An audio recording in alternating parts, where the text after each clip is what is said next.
Ariel Lugo. I am a scientist with the USDA Forest Service, and I'm stationed in Puerto Rico at the International Institute of Tropical Forestry, and I study tropical forests.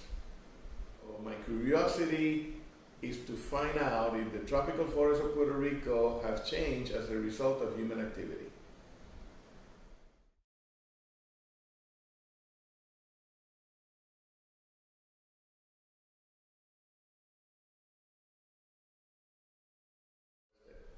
I started studying forests when I was in college, and I've been studying the forests of Puerto Rico for over 30 years. And one of the things that we discovered was that the forests of today are different from the forests of the past. And when people look at the forests of today, initially you see them and they look the same. The structure is the same. They look like forests. They're just as tall as they were.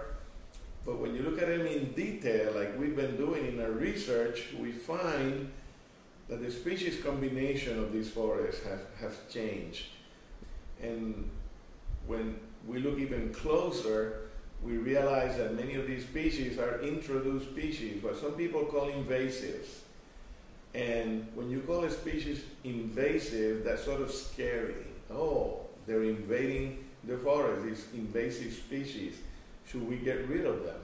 I want to find out if today they're functioning the way they used to in the past.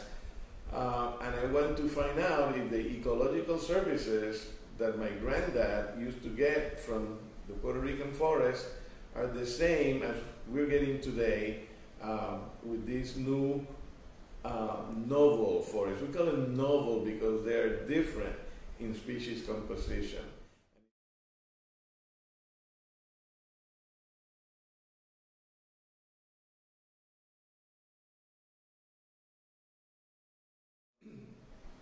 One of the things that humans do to forests is that, we cut them. We want wood, or we need charcoal, or we need products. We get food from forests. And so human activity influences forests by changing them. And in the case of Puerto Rico, what happened was that there was a lot of Puerto Ricans here, and so we cut most of the forests, and we deforested most of the island. And by the 1960s, for example, Puerto Rico was almost totally deforested. When scientists began to see the development of forests in degraded lands, in deforested lands, those forests, even though they look similarly, had different species composition, and the assumption was, well, they're young forests, they're successional forests, they don't have the attributes that we have been studying in these native forests. The native forest is a superior forest because it's the one that through time and evolution provides all the services that we value as humans. And when you look at these other noble forests, and they look pretty good to me, so then the question is, how can it be such a vigorous looking forest? Why would that forest not be producing the same services as the native forest just because there was a species composition? And that difference led me to question the assumptions of my colleagues.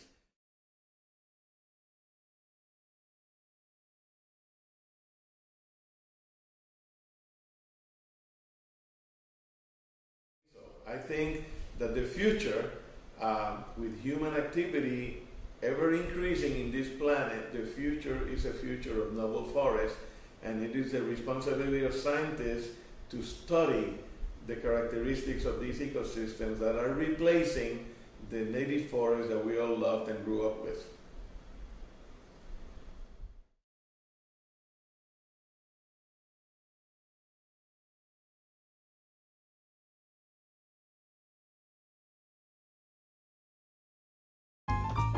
Visit the Natural Enquirer website for more information. There you can find more about developing your own testable question.